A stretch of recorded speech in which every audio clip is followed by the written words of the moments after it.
Assalamualaikum warahmatullahi wabarakatuh. Untuk memenuhi tugas selama perkuliahan dilaksanakan di rumah aja, saya Salwa Adila, mahasiswi program studi Ekonomi Syariah, Fakultas Ekonomi dan Bisnis Islam, STIP Indralaya, dengan ini membuat video pembelajaran mengenai jurnal umum, buku besar, dan neraca saldo pada mata kuliah pengantar akuntansi dasar dengan dosen pengampu Ibu Suatun Hasanah. Materi di dalam video pembelajaran ini didapat dari beberapa sumber. Yang pertama yaitu buku pengantar akuntansi dasar, dan yang kedua dari bimbel online Zenius. Jurnal umum dapat diartikan sebagai buku harian yang digunakan untuk mencatat transaksi-transaksi keuangan secara kronologis disertai dengan pendebitan dan juga pengkreditan. Analogi dalam kehidupan kita yaitu adalah sebuah kejadian yang dicatat secara harian, lalu kita masukkan ke dalam sebuah buku yang disebut dengan diary. Dalam dunia akuntansi, kejadian disebut dengan transaksi, lalu kita catat dalam sebuah catatan harian, dan kita masukkan ke dalam sebuah jurnal umum. Dalam mempelajari jurnal umum, ada dua konsep yang kita pakai.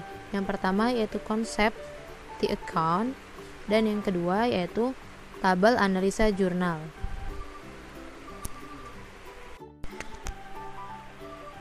Konsep pertama ialah account yang akan dibantu tanda panah penurunan dan juga peningkatan dengan table balance sheet, yaitu laporan neraca di mana harta sama dengan utang plus modal. Harta di bagian kiri, utang plus modal di bagian kanan.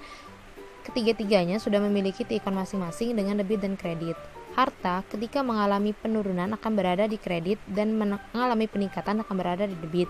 Kebalikannya, utang plus modal ketika mengalami peningkatan akan berada di kredit, ketika mengalami penurunan akan berada di debit.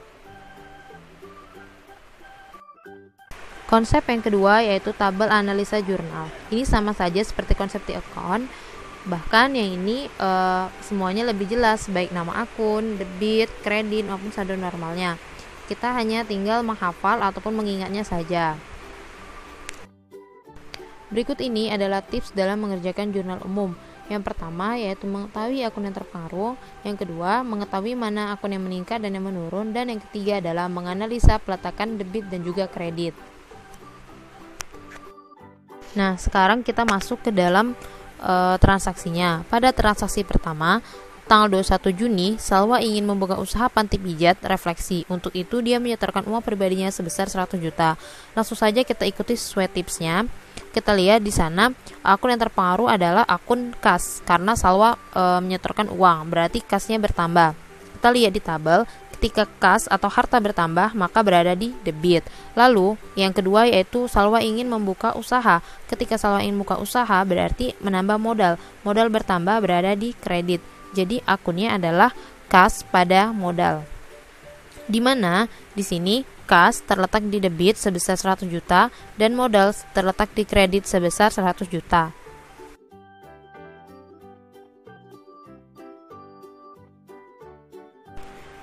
Langsung ke transaksi kedua, pada tanggal 23 Juni, Salwa menyewa tempat usaha. Artinya, di sana Salwa terbebani beban sewa tempat usahanya. Artinya beban sewanya bertambah, lalu ia membayar 24 juta. Berarti di sana kasnya berkurang. Sekarang kita lihat di tabel. Ketika beban bertambah, maka berada di debit. Ketika kas berkurang, ada di kredit. Sekarang kita lihat di jurnal umumnya. Nah, beban sewa berada di debit dan kas berada di kredit. Nah, ini adalah bentuk keseluruhan dari seluruh jurnal umum transaksi kita. Ketika seluruh transaksi telah kita masukkan ke dalam jurnal umum, baik di bagian debit maupun juga kreditnya, sekarang tugas kita adalah memperhatikan antara total debit dan juga kreditnya. Total debit yang muncul adalah 169.350.000 dan total kredit adalah 169.350.000. Kedua bagian ini nilainya sama. Artinya jurnal umum kita telah sesuai karena antara debit dan juga kreditnya mengalami keseimbangan atau balance. Lanjut ke materi kedua, yaitu adalah buku besar.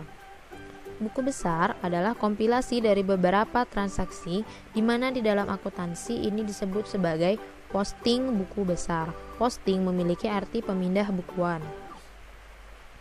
Artinya, kita akan diminta untuk mengkelompokkan atau mengklasifikasi beberapa perkiraan dalam kelompok yang sama guna mempermudah kita dalam membaca informasi keuangan. Adapun fungsi buku besar antara lain yaitu tempat mencatat perubahan posisi keuangan, memberikan informasi keuangan secara efisien dan efektif, sebagai sumber informasi penyusunan neraca saldo, dan sumber informasi penyusunan laporan keuangan secara akurat. Dalam memosting ke buku besar, pada umumnya ada urutan. Urutan yang pertama adalah harta. Yang kedua yaitu adalah utang. Dan yang ketiga adalah modal. Ini secara umum harus diurutkan seperti ini.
Di materi terakhir yaitu adalah neraca saldo atau trial balance.